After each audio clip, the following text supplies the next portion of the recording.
সাথেই দুজন করে ফেরেশতা আছেন। কয়জন ভাই? আর একটা করে শয়তান আছে। কয়টা শয়তান? কিছু কিছু মানুষের সাথে অবশ্য একাধিক শয়তানও থাকতে পারে, তবে নর্মালি একটা মানুষের সাথে একটা করে শয়তানই থাকে। আর এখনকার বিশ্বে বেশিরভাগ শয়তান থাকে পশ্চিমা সভ্যতায়। কিভাবে বুঝলাম? এগুলো বোঝার জন্য দরকার বাসিরা। কি দরকার?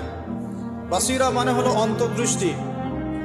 এগুলো বোঝার জন্য দরকার আল্লাহর নূর, আল্লাহর পক্ষ থেকে আলো, যেটা আল্লাহ পাক কলবে নাজিল করেন। আপনি প্রোটেস্ট্যান্ট ভার্সনে পড়াশোনা করে এবং এই বস্তুবাদী শিক্ষায় শিক্ষিত হয়েই যে আল্লাহ পাকের নূর অর্জন করতে পারবেন কোনো গ্যারান্টি নাই। আল্লাহ পাকের নূর অর্জন করতে হলে আগে আল্লাহ পাকের হুকুম আহকাম ঠিক মতো মেনে চলতে হয়, হালাল রিজিক খেতে হয়, হৃদয়টা মানে কলবটাকে পরিচ্ছন্ন করতে হয়, কলবের মধ্যে কোনো রকম হিংসা বিদ্বেষ